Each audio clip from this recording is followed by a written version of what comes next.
பகிடிவதையை தடுக்க விசேட செயலணி தகவல்களை அறிவிக்கவும் பொறிமுறைகள் சபையில் பிரதமர் ஹரணி அமரசூரி என்பதாக இந்த செய்தி இவ்வாறு வெளியாகி இருக்கிறது.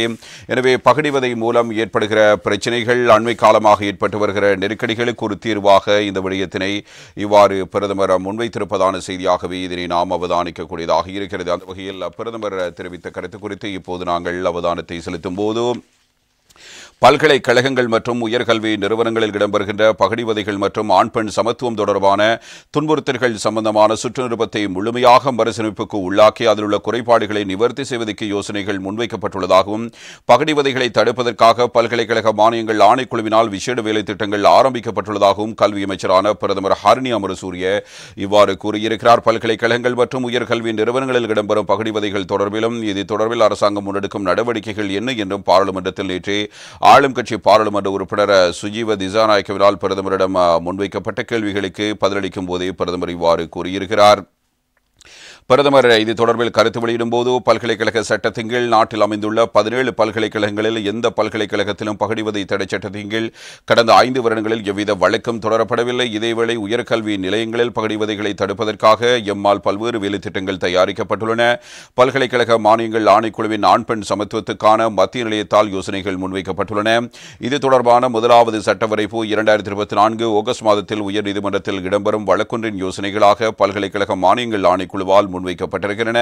இதே நேரம் பல்கலைக்கழக மானியங்கள் ஆணைக்குழுவின் ஆண் பெண் சமத்துவத்துக்கான மத்திய நிலையத்தால் நிலையான குழுவால் 2025 ஏப்ரல் 25ஆம் தேதி உயர்கல்வி அமைச்சுக்கு யோசனை ஒன்றும் முன்வைக்கப்பட்டிருக்கிறது. இதன்படி பல்கலைக்கழக மானியங்கள் ஆணைக்குழுவால் வெளியிடப்பட்டுள்ள பகிடிவதைகள் மற்றும் ஆண் பெண் சமத்துவம் தொடர்பான துன்புறுத்தல்கள் சம்பந்தமான சுற்றுநிருபத்தை முழுமையாக மறுசீரமைப்புக்கு உள்ளாக்கி அதில் உள்ள குறைபாடுகளை நிவர்த்தி செய்வதற்கு யோசனைகள் முன்வைக்கப்பட்டிருக்கின்றன.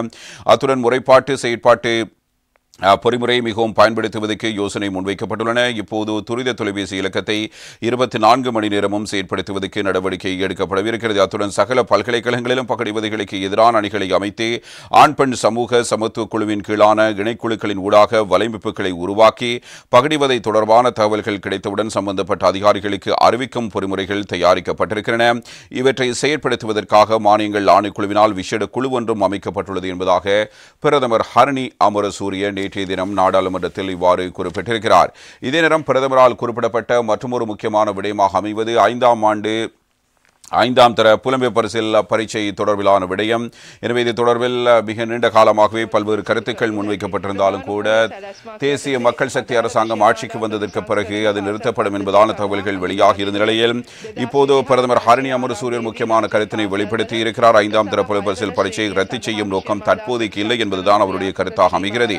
எனவே 5ஆம் தர புலம்பெயர் பரீட்சையை ரத்து செய்யும் நோக்கம் தற்போது கிடையாது என்றும், ஆனால் இந்த பரீட்சையால் மாணவர்களுக்கு ஏற்படும் மன அழுத்தங்களை குறைப்பதற்கான மாற்றுத் திட்டங்கள் 2028 மற்றும் 29ஆம் ஆண்டு காலப்பகுதியில் அமுல்படுத்தப்படும் என்று பிரதமரும் கல்வி அமைச்சருமான ஹரணி அமரசூரியவினால் இவ்வாறு நேற்றைய தினம் நாடாளுமன்றத்தில் குறிப்பிடப்பட்டிருக்கிறது. ரோஹிணி கவிரத்ன எம்பி எழுப்பிய கேள்விக்கு பதிலளிக்கும் போதே பிரதமர் ஹரணி அமரசூரிய இவ்வாறு கருத்துக்களை வெளிப்படுத்தி இருக்கிறார். அதாவது கல்வி மறுசீரமைப்புக்கான நடவடிக்கைகளை சிறந்த முறையில் மேற்கொள்ளப்பட்டிருக்கின்றன. 5ஆம் தர புலம்பெயர் பரீட்சையை ரத்து செய்வதற்கான தீர்மானம் தற்போதைய சூழ்நிலையில் எடுக்கப்படவில்லை. ஏனெனில் முழுமையான கல்வி மறுசீரமைப்புக்கும் தற்போது அவதானம் செலுத்தப்பட்டுள்ளது. 5ஆம் தர புலம்பெயர் பரீட்சையில் மாணவர்களுக்கு ஏற்படும் அழுத்தங்களை குறைப்பதற்குரிய நடவடிக்கைகள் எடுக்கப்பட்டிருக்கின்றன.